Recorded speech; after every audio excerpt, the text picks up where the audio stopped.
I withdraw from this case. The words landed flat, almost casual, but the effect was instant, like the oxygen had been pulled straight out of the courtroom. Richard Coleman didn't move at first. He stood there at the defense table, one hand resting on a stack of documents, the other hanging loose at his side, as if his body hadn't caught up with what his ears had just heard. Across the room, a few reporters leaned forward, pens hovering above their notebooks, sensing the shift before anyone else dared to react. The judge's bench loomed under cold fluorescent light, polished wood reflecting a sterile glow that made everything feel sharper, harsher, more final. Daniel Brooks, one of the most expensive defense attorneys in New York, adjusted his cufflinks like he was stepping out of a business lunch, not abandoning a client in the middle of a federal hearing. He didn't look at Richard again. Not once.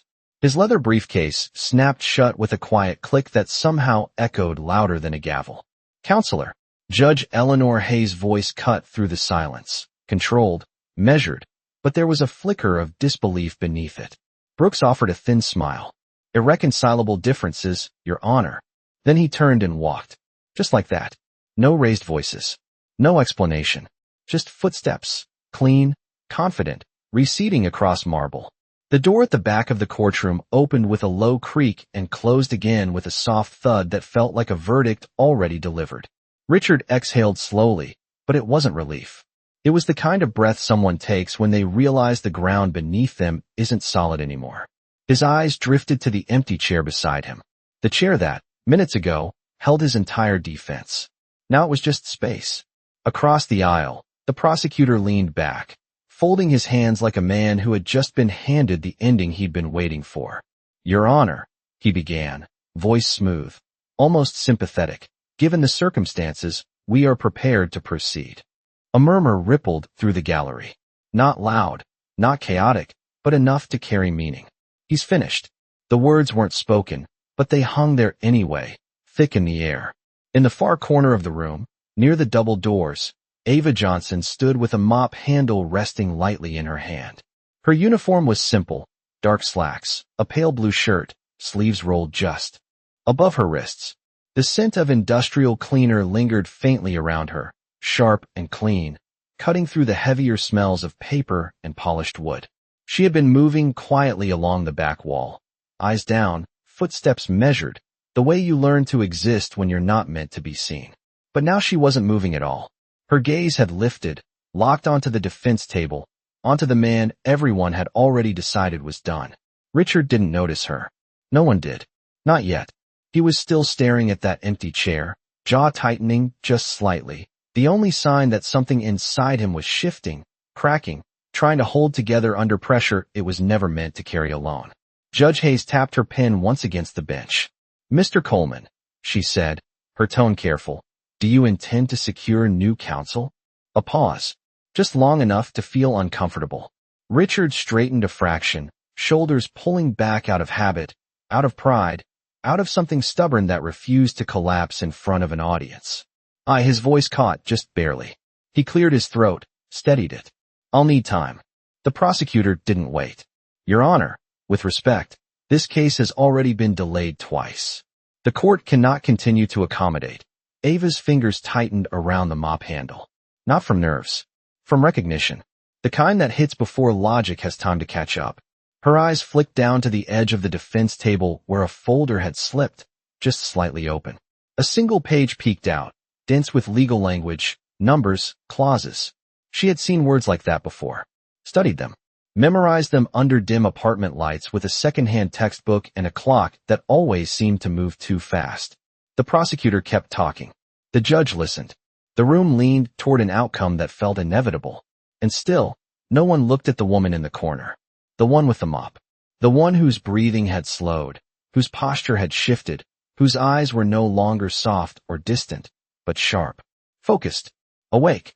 Something in the air changed, subtle enough that it didn't register yet, like the moment before a storm breaks when the pressure drops, and everything goes just a little too quiet. Ava took one small step forward, the rubber sole of her shoe whispering against the polished floor. Then another. The mop handle tilted, lowered, forgotten at her side. Her heart didn't race. It settled. Steady. Certain. Up at the front, Richard finally looked away from the empty chair. For a split second, his gaze drifted past the rows of suited bodies, past the polished rail, toward the back of the room. And for reasons he couldn't explain, his eyes paused. Not on a lawyer, not on a reporter, but on her.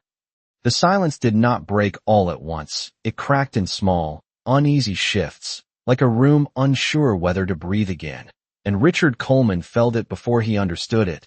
The weight of eyes not on the judge, not on the prosecutor, but drifting, slowly, toward the back where Ava Johnson now stood one step further than she had any right to be, her hand no longer resting on the mop, her shoulders no longer curved inward to disappear. And when she took another step, the faint squeak of rubber against polished marble sounded louder than it should have, enough for a few heads to turn, then a few more, until the prosecutor's voice began to thin out mid-sentence, his words losing their edge as attention slipped from him like sand through open fingers. And Judge Hayes noticed it too, her pen stopping mid-tap, her gaze narrowing slightly as she followed the line of distraction to its source, to the woman in a cleaning uniform walking forward with a calm that did not belong in a room like this, not in a moment like this, not from someone like her. And a quiet ripple of confusion passed through the gallery, subtle but unmistakable, as Ava reached the edge of the aisle and stopped just short of the open space between rows, the place reserved for attorneys, for voices that mattered, for people who had earned the right to speak. And for a second she said nothing, her breathing steady, her eyes fixed not on the crowd but on the bench, on the one place in the room where permission lived. And Richard watched her, still not fully understanding why his attention would not move away, why this stranger in a blue shirt and worn shoes now felt like the only solid thing in a room that had just tilted against him. And then she spoke, her voice clear, not loud, but carrying with a precision that cut through the air like a clean line drawn across glass. Your Honor, I will defend him. And it was not the volume that froze the room. It was the certainty, the absence of hesitation, the way the words landed without apology, without explanation, as if they belonged there, as if she did. And for a heartbeat nothing moved, not the prosecutor, not the clerk, not even the judge, until a single quiet laugh slipped out from somewhere in the gallery, followed by another, then a low murmur that spread like a ripple across water, disbelief turning quickly into amusement, because the picture did not make sense. A billionaire without a lawyer, a maid stepping forward as if she could replace one, and the prosecutor leaned back again, this time with a faint smile that did not bother to hide itself, his eyes flicking toward the judge with a look that said this was beneath consideration. And Judge Hayes finally spoke, her voice measured, but edged now with something sharper. Ma'am, this is a federal courtroom. You cannot simply step forward and claim representation.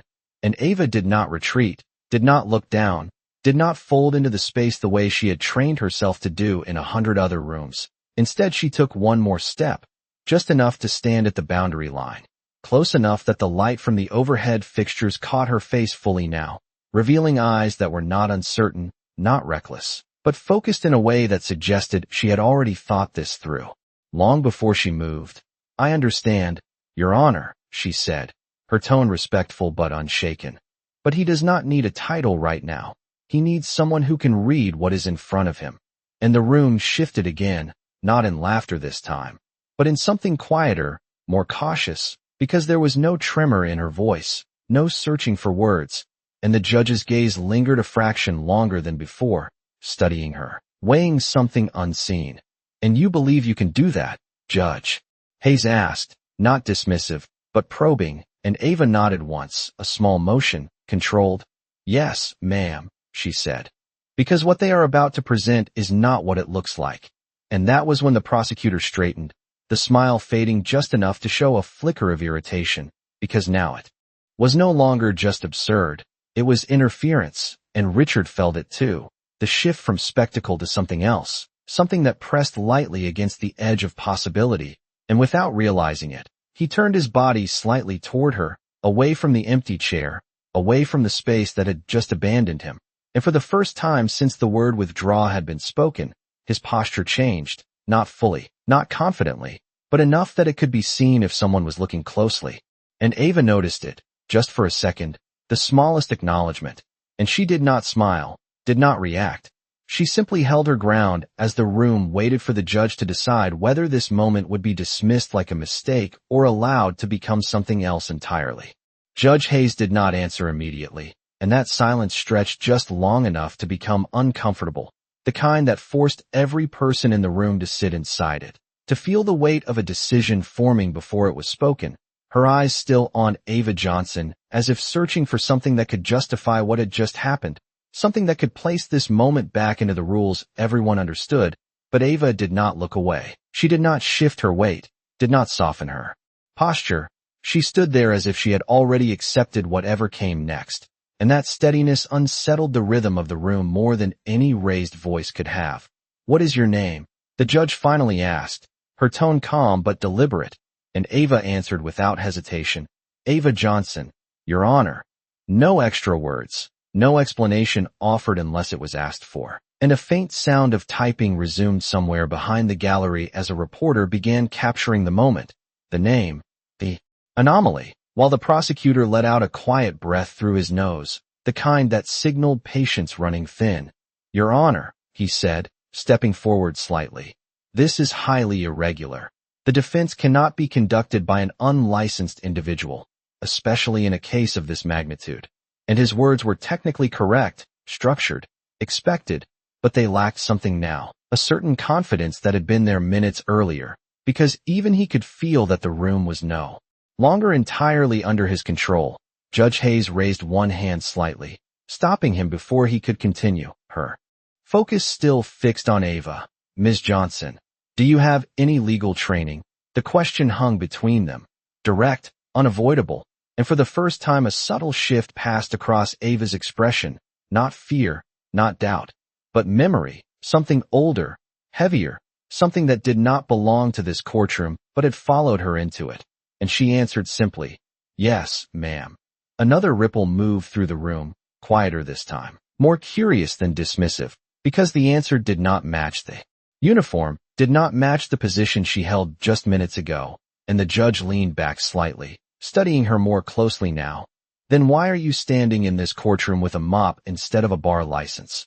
The question was not cruel, but it was sharp, cutting directly to the contradiction in front of her, and Ava took a small breath, steady, controlled.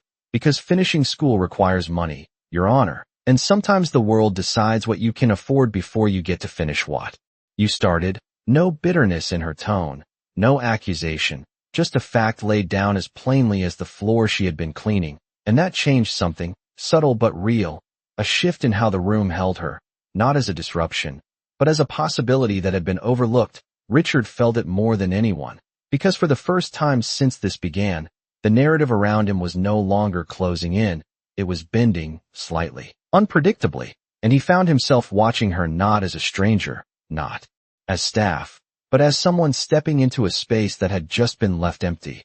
And Judge Hayes exhaled slowly, tapping her pen once against the bench, not in impatience, but in thought. "This court does not operate on exceptions," she said, her voice firm, re-establishing structure. "But it also does not ignore clarity when it appears." And she shifted her gaze briefly toward the defense table, toward the documents that had been left behind, then back to Ava. "You will not represent Mr. Coleman." The words landed, expected, final, and a few shoulders in the room relaxed as if order had been restored.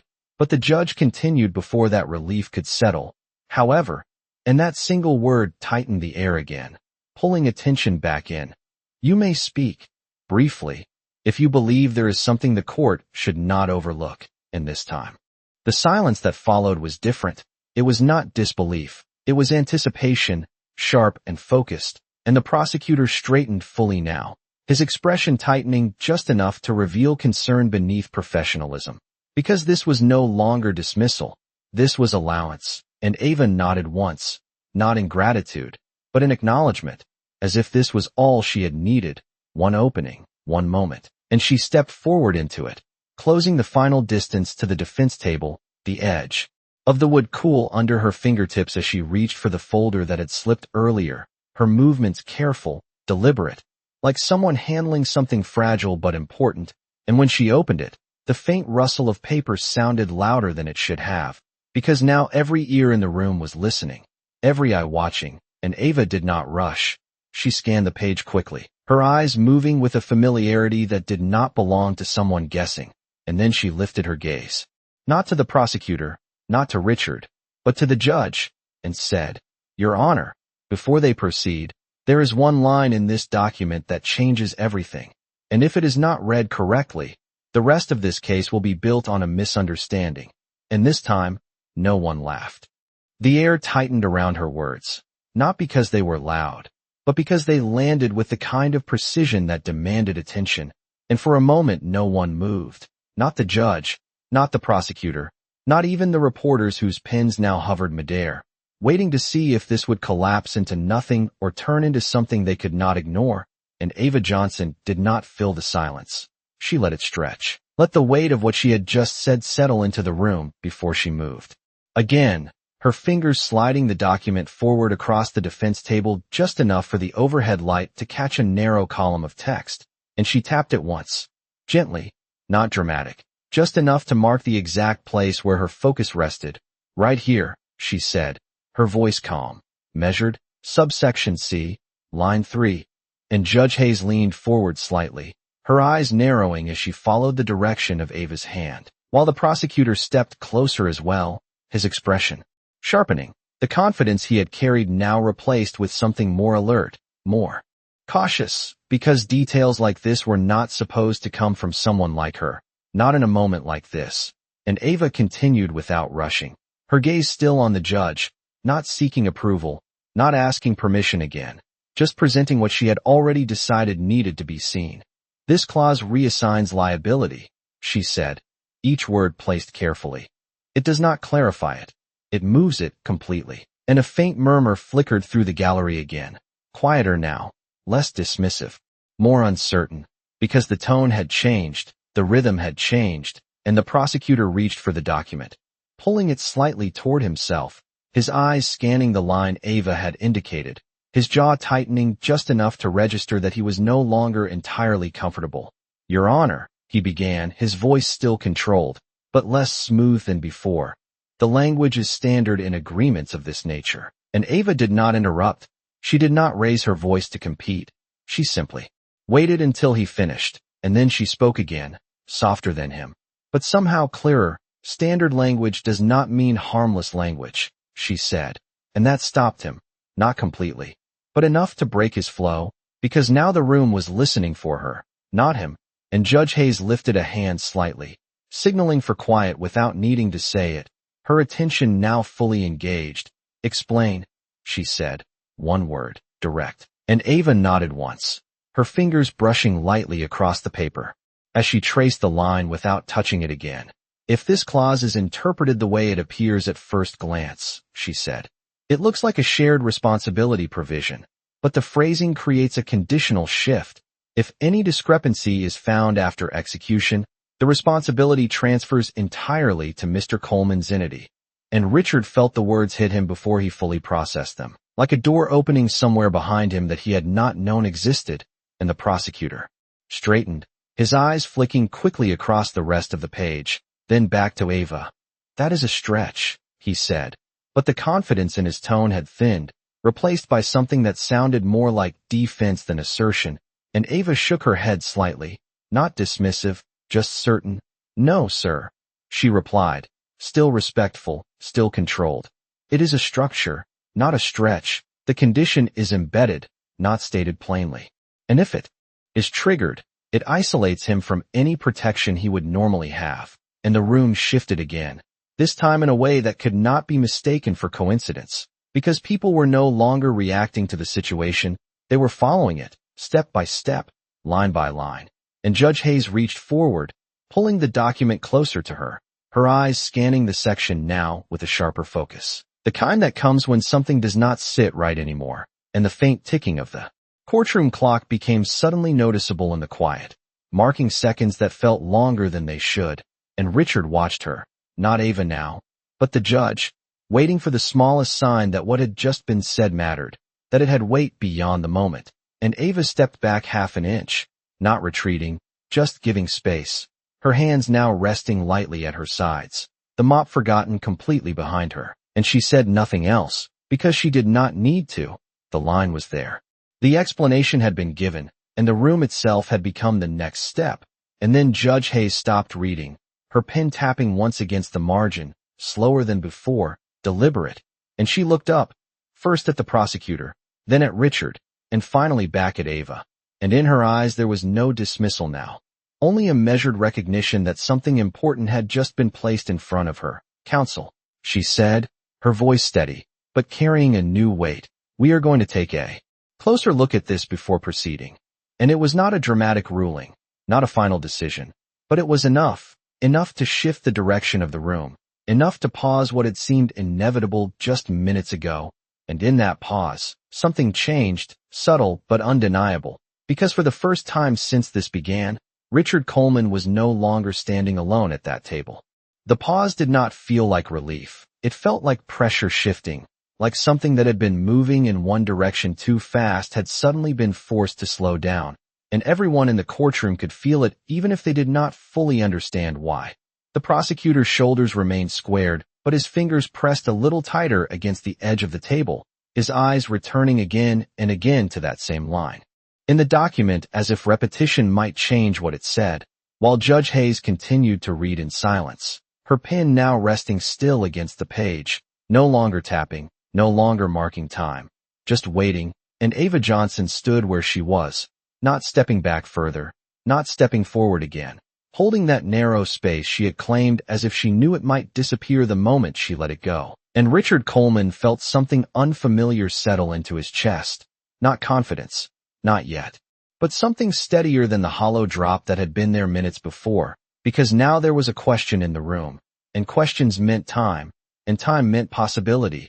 And for a man who had just been left alone in front of a decision that could define everything, that was enough to matter. "Your Honor," the prosecutor said again, this time more carefully, his tone measured, controlled, but edged with urgency that had not been there before. "Even if the clause is interpreted in the way she suggests, it does not negate the broader context of the agreement."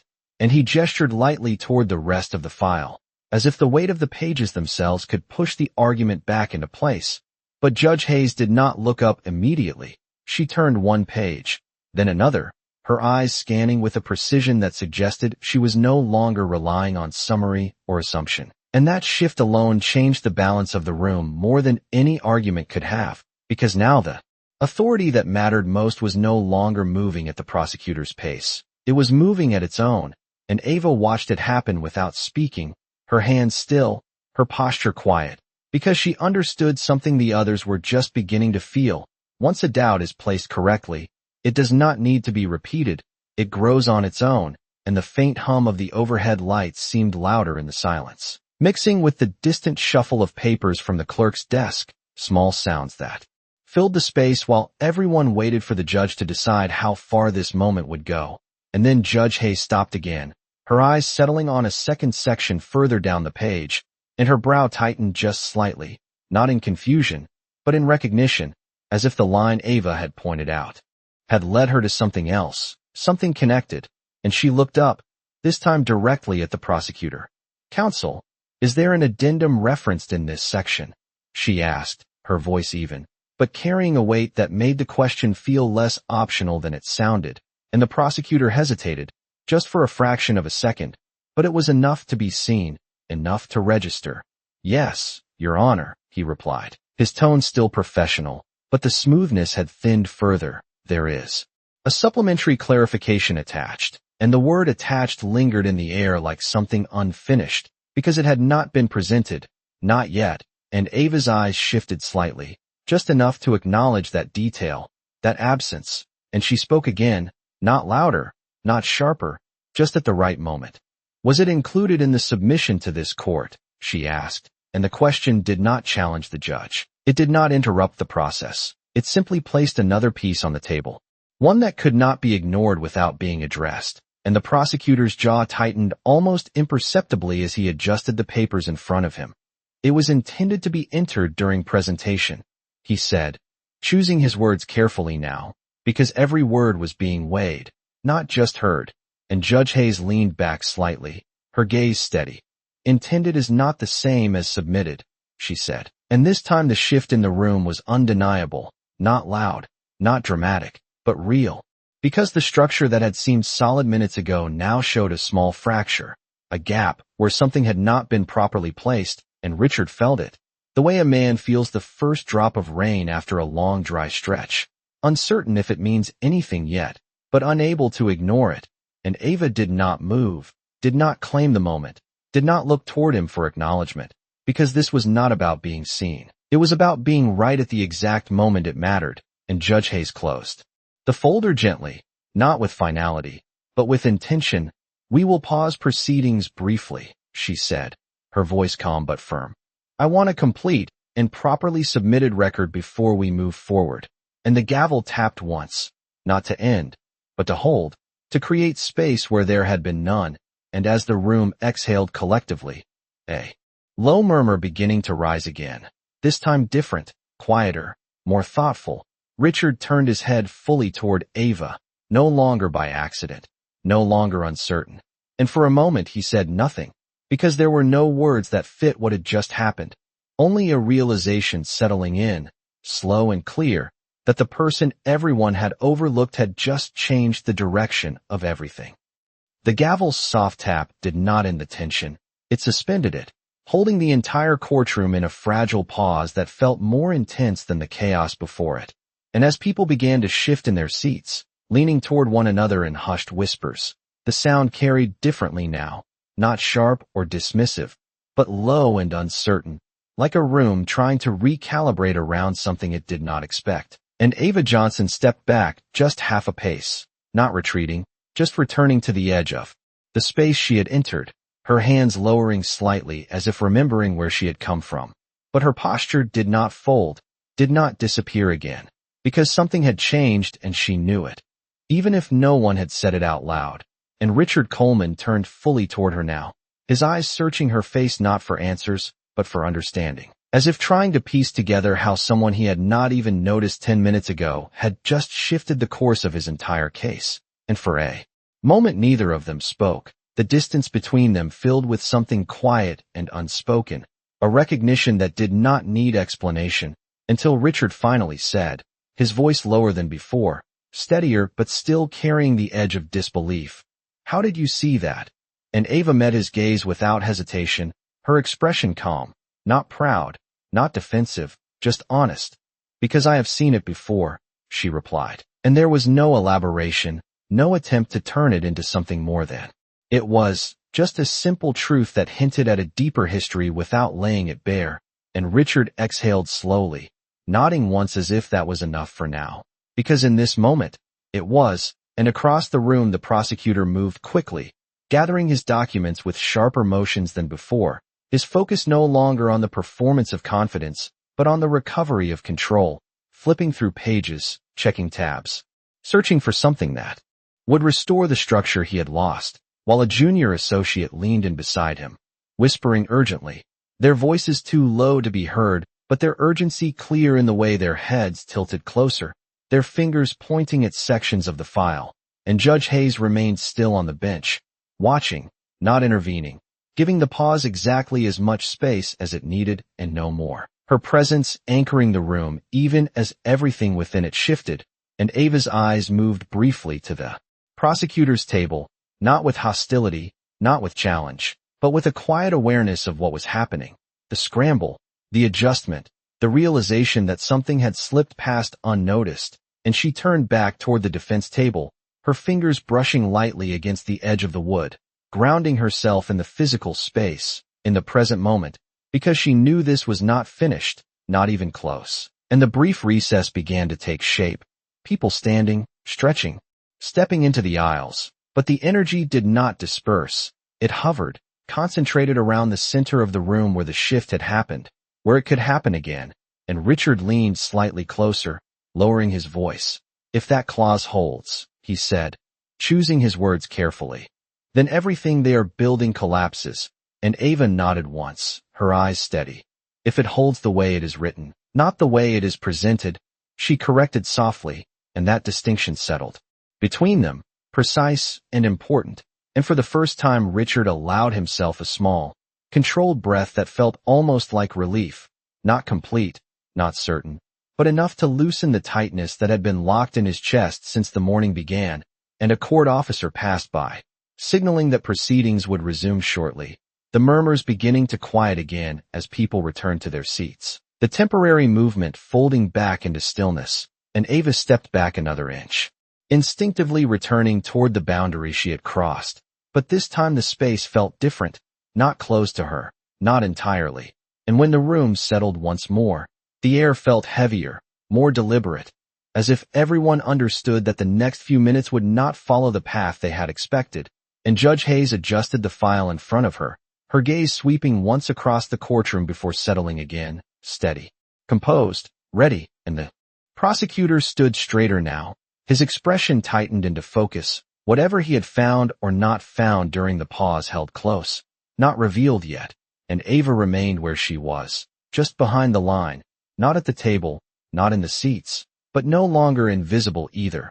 And as the silence returned, sharper than before, it carried a different question now, not whether the case would end quickly, but whether the truth that had just surfaced would be allowed to fully unfold. "Proceed," Judge Hayes said, and the single word settled into the room with a weight that felt heavier than before, because now it carried expectation, not routine, and the prosecutor stepped forward immediately, as if reclaiming ground that had briefly slipped from under him. His posture sharpened, his voice measured with renewed control. "Your Honor, the supplementary clarification referenced earlier has now been formally submitted," he said, placing a thin stack of papers onto the clerk's desk with a precise motion. The sound of paper against wood crisp in the quiet, and Ava's eyes shifted toward it, not with surprise, but with focus, because she had expected this, expected that whatever had been missing would be brought forward the moment it was questioned, and that was where the real test would begin, not in what had been hidden, but in how it would now be explained. And Judge Hayes nodded once, glancing briefly at the clerk before looking back to the prosecutor. "You may proceed," she said, and he did, turning slightly so that his voice carried evenly across the room. "The clause identified by the court is indeed conditional," he admitted, the acknowledgement deliberate, controlled. "However, the attached clarification explicitly defines the scope of that condition, ensuring that liability is only transferred under circumstances of direct negligence, not general discrepancy." And he paused just long enough for the words to settle, to rebuild structure where doubt had been introduced, and a subtle shift passed through the gallery again. Not the same uncertainty as before, but a cautious recalibration, as if the narrative was attempting to correct itself, and Richard felt it too, the slight tightening in his chest returning, because the door that had opened now seemed to narrow again, and Ava remained still, her gaze fixed on the newly submitted document, her mind already moving ahead of the words being spoken, tracing the logic, testing the structure, not reacting to the explanation, but examining it. And the prosecutor continued, his confidence rebuilding with each sentence. "This clarification was always intended to be part of the record, Your Honor, and when considered in full context, the agreement remains entirely consistent with standard practice." And he stepped back slightly, as if placing the argument neatly in front of the court, complete, contained, and ready to stand. And for a brief moment the room held that version of the truth, balanced, reasonable, almost convincing. And Judge Hayes reached for the newly submitted pages, flipping through them with a steady rhythm, her expression neutral, unreadable, while Ava took one small step forward again, not enough to interrupt, not enough to overstep, just enough to remain within reach of the moment. And she waited, because timing mattered now more than anything she could say. And the faint rustle of paper filled the silence again as the judge read, her eyes moving line by line, and then slowing, just slightly, at a section midway down the page, and Ava saw it, not the exact words, but the change in pace, the hesitation that signaled something had not aligned cleanly, and she spoke, not over the judge, but into the space just before the prosecutor could resume. "Your Honor," she said, her voice calm, steady, "may I ask one question about the clarification?" And the room stilled again, the rhythm breaking once more, and Judge Hayes looked up, considering for a fraction of a second before nodding. "Briefly," she said, and Ava inclined her head slightly in acknowledgement, her eyes now shifting to the prosecutor, not confrontational, but direct. In the definition of direct negligence, she began, choosing each word carefully.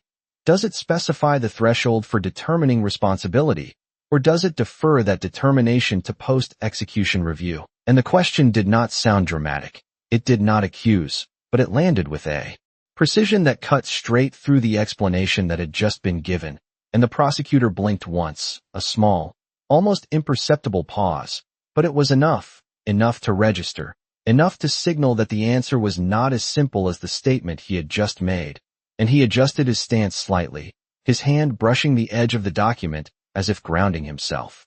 The determination is outlined within the agreement, he replied, but this time the smoothness in his voice had thinned again, and Ava nodded once, as if acknowledging the answer, but not accepting it fully. Within the agreement, she repeated softly. Not within the clarification, and that distinction settled into the room like a quiet shift in light, subtle, but impossible to ignore once seen, and Judge Hayes' gaze dropped back to the page, her pen lifting slightly as she traced a line with its tip, following the structure Ava had just highlighted, and the silence deepened, not empty, but focused, every person in the room now watching the same point, the same detail, the same question unfolding in real time, and Richard felt it again, that shift, not as a sudden change, but as a slow, deliberate turning, like a scale beginning to move, not dramatically, but enough to suggest it was no longer fixed, and Ava said nothing more, because she did not need to. The question had been placed exactly where it needed to be, and now it belonged to the room, to the judge, to the truth. That was no longer moving in a straight line, but beginning to reveal its edges. The silence that followed her question did not feel empty. It felt precise, like a line had been drawn and everyone in the room now stood on one side of it or the other, waiting to see which direction it would move. And Judge Hayes did not look up immediately, her eyes fixed on the page, her pen hovering just above the paper as if tracing something invisible beneath the printed words. While the prosecutor remained still for a moment longer than before, not frozen, but calculating, his expression tightening slightly as he considered how to respond without giving away the imbalance that had just been exposed. And Ava Johnson stood exactly where she had been, her posture unchanged, her breathing steady, because she understood something that could not be rushed. Once a structure begins to shift, pushing it too hard can make it collapse the wrong way. So she waited, letting the weight of the question settle fully into the room. And finally the prosecutor spoke, his voice controlled, but now carrying a subtle edge that had not been there at the beginning of the hearing. The clarification operates in conjunction with the original agreement, he said, choosing his words carefully. It is not meant to replace it, but to define its application. And the answer sounded complete on the surface, structured, professional, but it did not directly resolve the distinction Ava had introduced. It moved around it, not through it. And Judge Hayes lifted her gaze slowly, her expression unchanged but her focus sharper.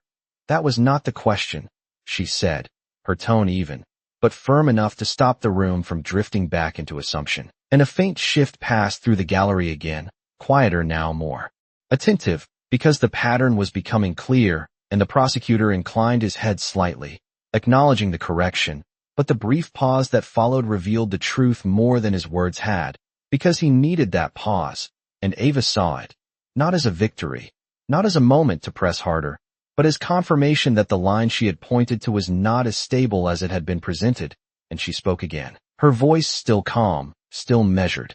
If the threshold is not defined within the clarification itself, she said, not raising her tone, not interrupting the structure of the court, then its application depends entirely on interpretation after execution.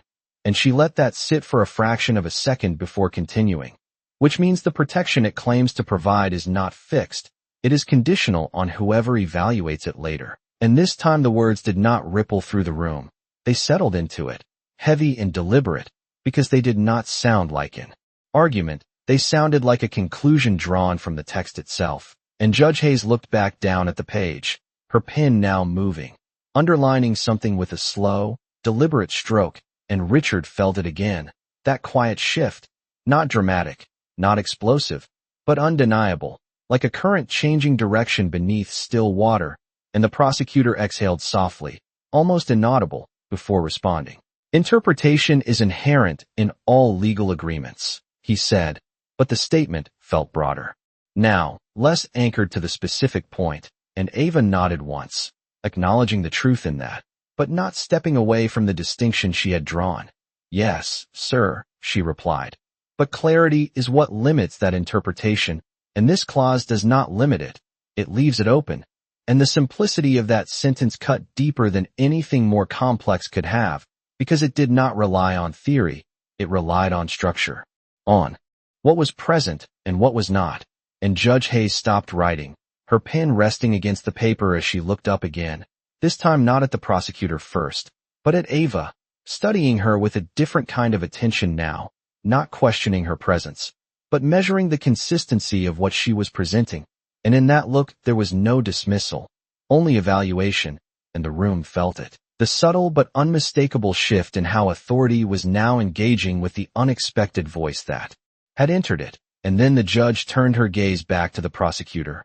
Counsel, she said, her voice steady, but carrying a new weight. The court needs a clear definition of how this threshold is determined, not a general explanation. And the words landed with quiet finality, not as a ruling, but as a requirement that could not be avoided, and the prosecutor nodded once. But this time the movement felt heavier, as if each response now required more effort than the last, and he reached for the document again, flipping through the pages with a focus that was no longer performative, but necessary, searching for something that could restore the certainty he had presented earlier. And Ava stepped back half an inch, not retreating, but allowing the moment to unfold without her pushing it further, because she understood that the truth, once revealed in the right place, does not need to be forced, it only needs to be seen. And Richard stood beside her now, not as a man abandoned, but as someone watching the structure around him change, piece by piece, line by line. And for the first time since the hearing began, the outcome no longer felt predetermined. It felt open, uncertain, and in that uncertainty, something stronger than hope began to take shape. The room did not return to its earlier rhythm. It held on to the shift, as if every person present understood that something fundamental had already moved and could not be placed back exactly where it had been. And the prosecutor continued to turn pages, slower now, more deliberate, his confidence no longer carried by momentum but rebuilt piece by piece, line by line, while Judge Hayes waited without speaking, giving him just enough space to respond but not enough to escape the question that had been placed in front of him. And Ava Johnson remained still, her presence no longer an interruption but a fixed point in the room's new balance. And Richard Coleman stood beside her, not stepping forward, not reclaiming anything yet, but no longer standing alone, his attention moving between the judge and the document, as if trying to follow the exact path where everything had begun to change. And after a few seconds that felt longer than they were, the prosecutor looked up, his posture straightening again, his voice returning with a controlled steadiness that suggested he had found something to stand on. Your Honor, he said. The threshold is addressed indirectly through the integration clause in Section 12. And he tapped the page lightly as he spoke, grounding his statement in something tangible. When the agreement is read as a whole, the intent becomes clear. The responsibility is not open-ended. It is anchored by the structure of the contract itself. And the explanation sounded composed, carefully constructed, but it leaned on interpretation again, on the idea that the meaning could be understood through the whole rather than defined in the specific. And Ava's eyes shifted slightly, not dismissing it, but measuring it, testing whether the foundation he was rebuilding would hold under closer attention. And she spoke again, her tone unchanged, calm, precise. Intent is not the same as definition, she said, not challenging the court, but clarifying the distinction that had been there all along. And if the threshold relies on interpretation of the entire document, then it is not fixed at the point of agreement. It is decided later. And she paused just long enough for the words to settle before continuing, which means the party with more control over that interpretation holds the advantage. And that was the shift, not loud, not dramatic, but clear, because it moved the question from technical language to practical consequence, from what the clause said to what it allowed, and the room felt it, the way a conversation changes when the focus moves from theory to impact. and Judge Hayes leaned back slightly, her pen resting against the edge of the bench now, her gaze moving between the two of them, weighing not just the words but the structure behind them. And the prosecutor held his ground, his expression tightening just enough to show that he understood the direction this was moving. "That is a hypothetical risk," he replied, his voice steady, but no longer as smooth as before, "not an inherent flaw." And Ava nodded once, acknowledging the point without conceding it. "It becomes inherent when it is not limited," she said softly, and that simplicity carried more weight than a longer argument could have, because it did not stretch beyond the text. It stayed exactly where the issue lived, within the boundaries of what had been written and what had not. And the silence that followed was not empty. It was focused, every person in the room now looking at the same question from the same angle, not as an abstract idea, but as a real gap in the structure being presented. And Richard felt it again, that quiet shift, not a sudden change, but a steady turning, like something aligning that had been slightly off from the beginning. And he glanced at Ava briefly, not with surprise anymore, but with recognition, because what she was doing did not feel accidental. It felt intentional, measured, as if she had walked this path before, even if she had never stood in this room. And Judge Hayes finally spoke again, her voice calm, but carrying a clarity that settled over the room like a line being drawn. "The court is not concerned with hypothetical risk," she said, her gaze steady.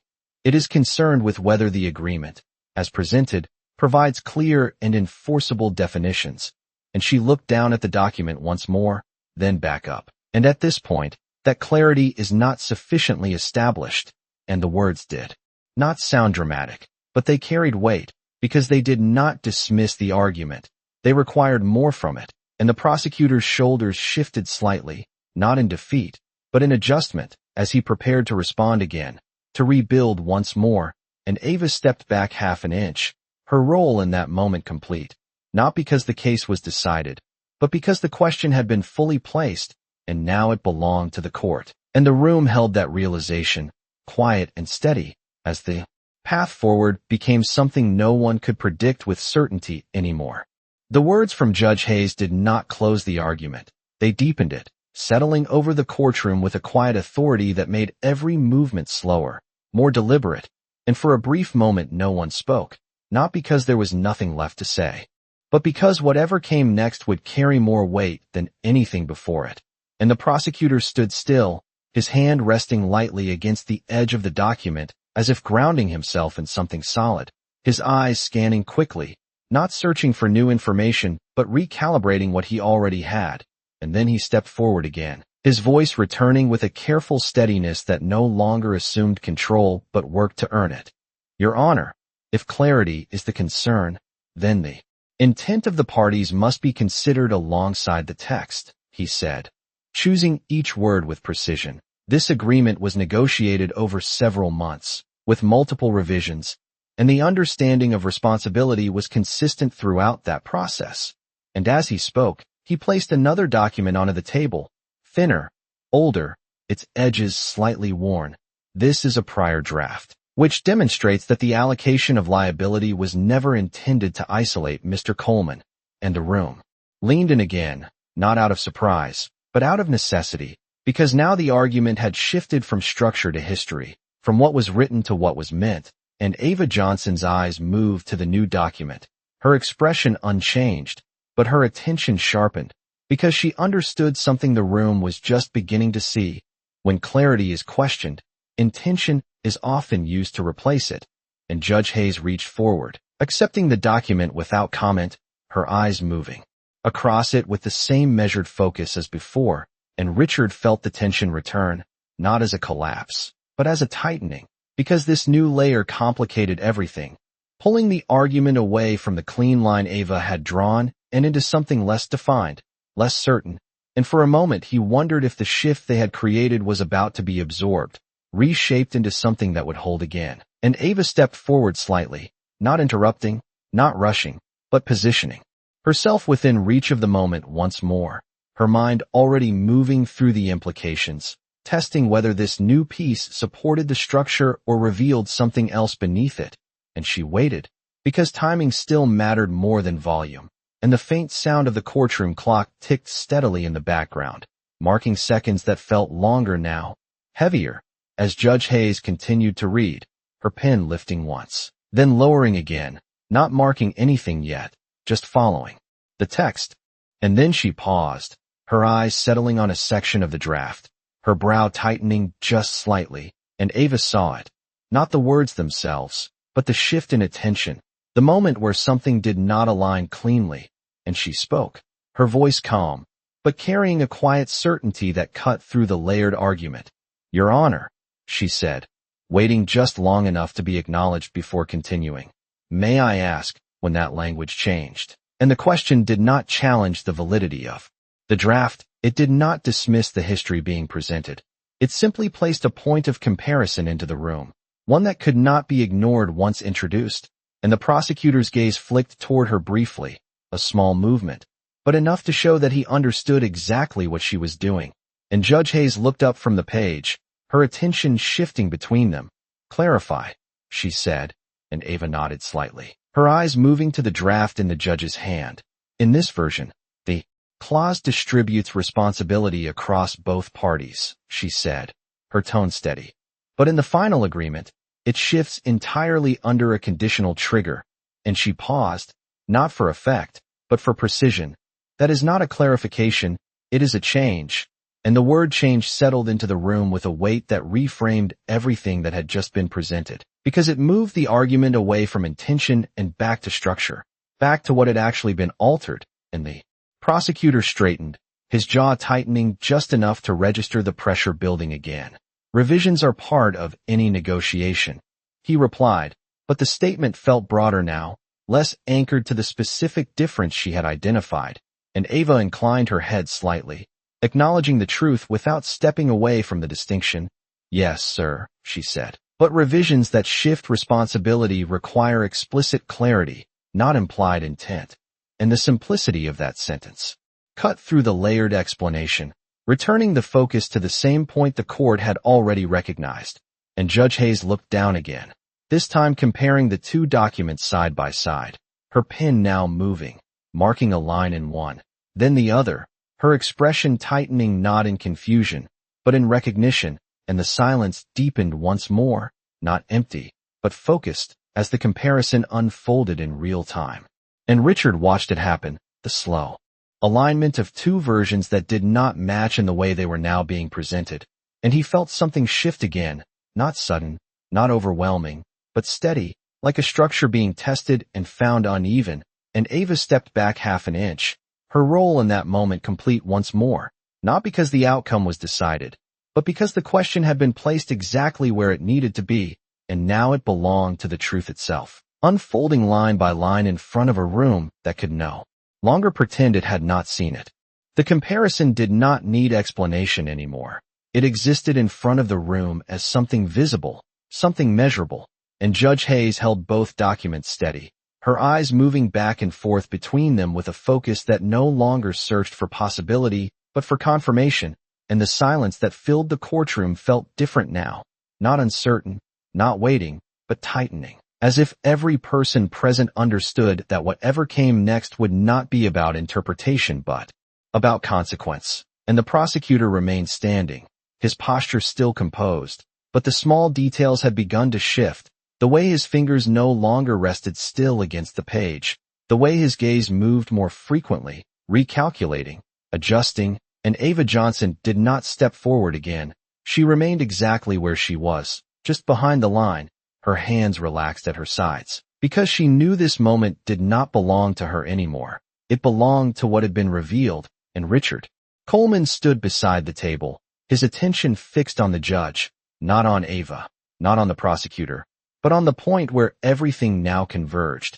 And Judge Hayes finally spoke, her voice calm, but carrying a clarity that cut through the layered arguments that had come before. "Counsel," she said, her gaze lifting toward the prosecutor. "The court is observing a material difference between the draft presented and the executed agreement." And she paused just long enough for the words to settle before continuing. "One distributes responsibility, the other consolidates it under a conditional clause that lacks explicit limitation." And the room held that statement in stillness, because it did not sound like a question, it sounded like recognition, and the prosecutor inclined his head slightly, his voice measured as he responded. Your Honor, the final language reflects the outcome of negotiation, not a deviation from intent, and the answer was controlled, precise, but it did not erase the difference. It only explained its existence, and Judge Hayes did not immediately respond, her eyes returning briefly to the documents, as if confirming what she had already seen, and then she looked back up, her expression unchanged, but her tone carrying a quiet firmness that left little room for ambiguity. Intent does not replace clarity, she said, echoing the principle that had been established earlier, but now applying it with authority, and the weight of that statement settled across the courtroom, because it connected everything that had been said into a single line of reasoning that could not easily be redirected, and the prosecutor's shoulders shifted slightly, not in defeat, but in acknowledgement that the ground beneath his argument was no longer stable, and he adjusted his stance once more, preparing to respond. But before he could fully form the next sentence, Judge Hayes continued, not raising her voice, but guiding the direction of the moment with precision. If the executed agreement introduces a condition that materially alters responsibility without clearly defining its limits, then the court must consider whether that condition can be enforced as presented. And that was the shift, not dramatic, not loud, but decisive, because it moved the discussion from explanation to evaluation, from what was argued to what would be accepted, and Richard felt it settle into his chest, not as relief, but as something steadier, something that felt like ground returning beneath his feet after a long stretch of uncertainty. And Ava remained still, her eyes lowering briefly to the edge of the table, not in withdrawal, but in quiet acknowledgement of what had unfolded, because she understood that this was the moment where the truth stopped needing a voice and began to stand on its own. And the prosecutor took a breath, controlled, measured, and responded carefully.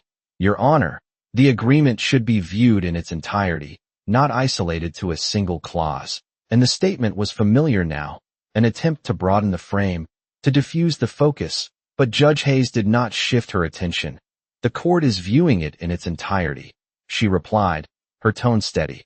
And that is precisely why the inconsistency matters. And the words did not escalate. They did not confront, they clarified, and in that clarification the direction of the case became something new, something no longer aligned with the path it had been on when the hearing began, and the room felt it, the quiet realization that what had seemed certain was now open, not because of argument alone, but because of a detail that had been placed, examined, and understood. And Richard turned his head slightly, his gaze moving toward Ava for just a moment, not seeking reassurance, not asking anything, but recognizing, silently, that the shift had begun. With her, and Ava did not meet his eyes this time, not because she did not feel it, but because she did not need to. Her role had never been about being seen, it had been about making the truth visible, and now that it was, the room itself carried it forward. The courtroom did not erupt. It did not react with sudden noise or visible shock. Instead, it absorbed the shift slowly, like a structure settling into a new shape that could not be undone. And Judge Hayes remained still for a moment after her last words, allowing the weight of them to fully settle before moving forward, her gaze steady, her posture unchanged, but the direction of the hearing now unmistakably altered. And the prosecutor stood in that space, his composure intact, but no longer commanding, his arguments now moving against a current that had quietly but firmly turned. And he spoke again, his tone careful, deliberate. Your Honor, if the court finds the clause insufficiently defined, we request the opportunity to supplement the record with additional clarification from the drafting parties.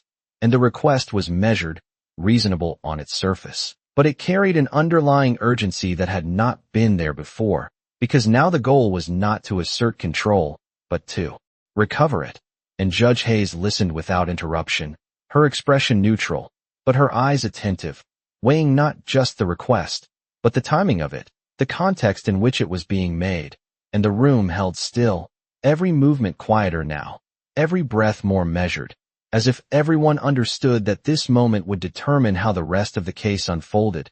And Ava Johnson remained where she was, her hands resting lightly at her sides, her presence no longer questioned, no longer dismissed, but not elevated either, simply existing within the space she had opened, and Richard Coleman stood. Beside the table, his shoulders no longer drawn tight, his breathing steadier, not because the outcome was certain, but because the direction was no longer closed. And Judge Hayes finally responded, her voice calm, but carrying a clarity that left little room for ambiguity. "This court does not operate on evolving definitions," she said, her gaze fixed on the prosecutor. "The agreement must stand on the clarity of its submitted form." And the words did not reject the request outright, but they placed a boundary around it, a limit that could not be easily crossed. And the prosecutor nodded once, acknowledging the point, but the slight tightening in his expression revealed that the space for adjustment was narrowing. And Ava's eyes lowered briefly to the edge of the defense table, not in withdrawal, but in quiet reflection, because she understood what that boundary meant. It meant the case would now be judged on what existed, not what could be added, and that distinction mattered more than anything else that had been argued. And Judge Hayes continued, her tone steady, deliberate. "If the executed agreement introduces ambiguity in a matter of responsibility, that ambiguity cannot be resolved through post hoc clarification. It must be addressed within the terms as they were presented." And the statement settled into the room with a quiet finality, not as a verdict, but as a principle that would guide everything that followed. And the prosecutor remained still for a moment, absorbing it, recalibrating once more.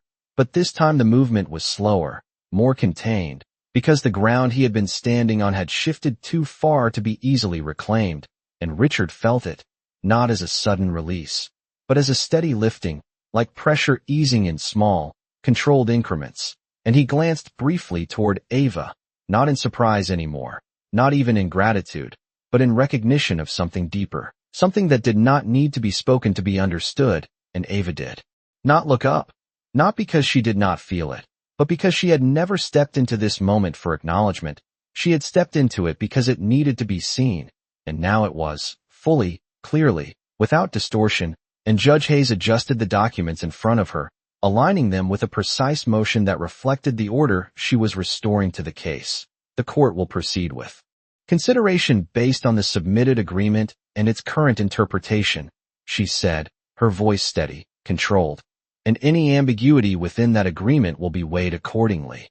And the words did not close the case, but they defined its path, narrowing it to what could be proven, what could be supported, what could stand without adjustment. And the room felt it. The quiet realization that the outcome would now be determined not by presentation, not by authority, but by the integrity of what had been written.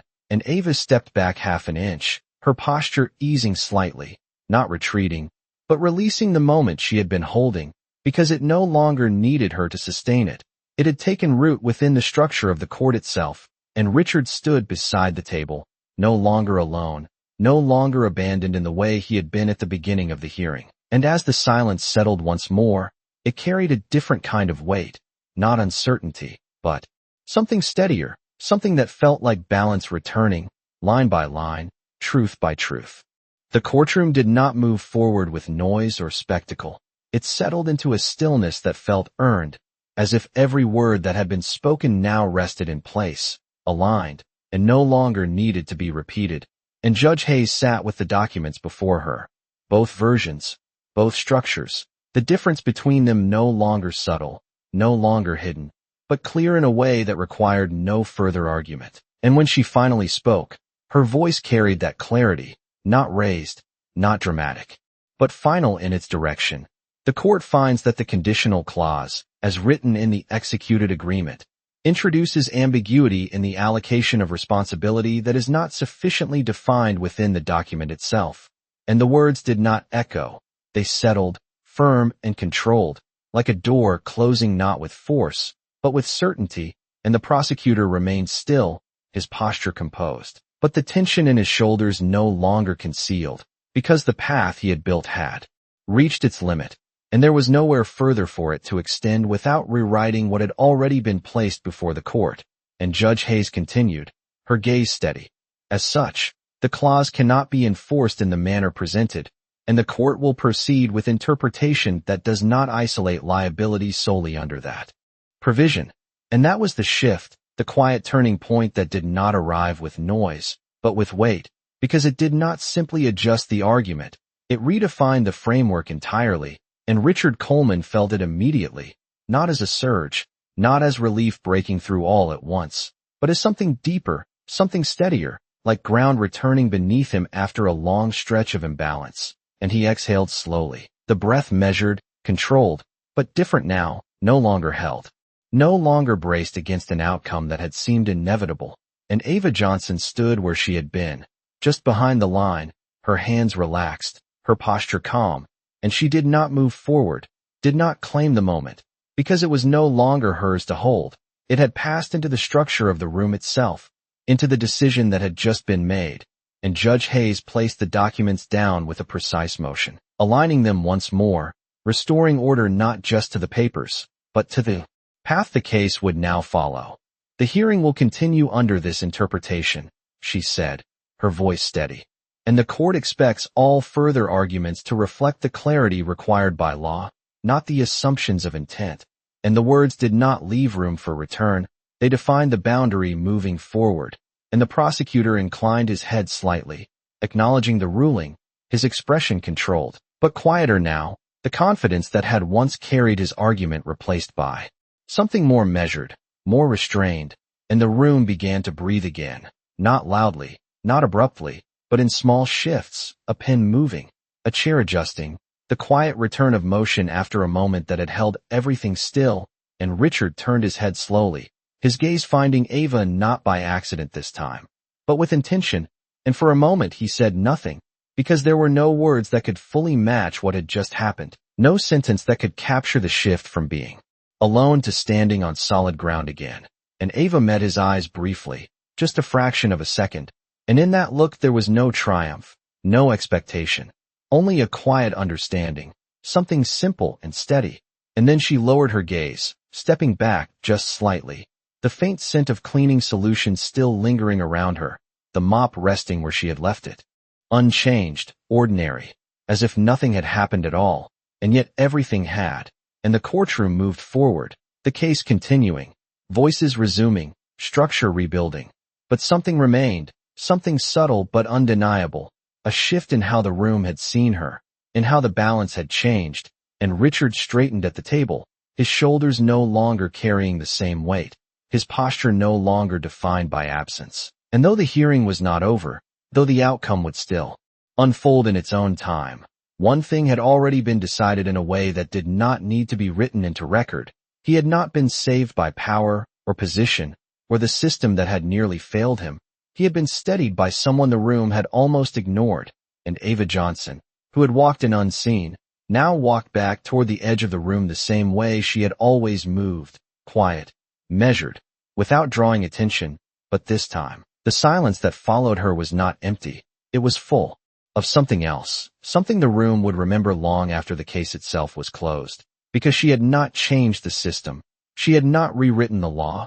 She had simply placed the truth where it could not be overlooked, and that had been enough.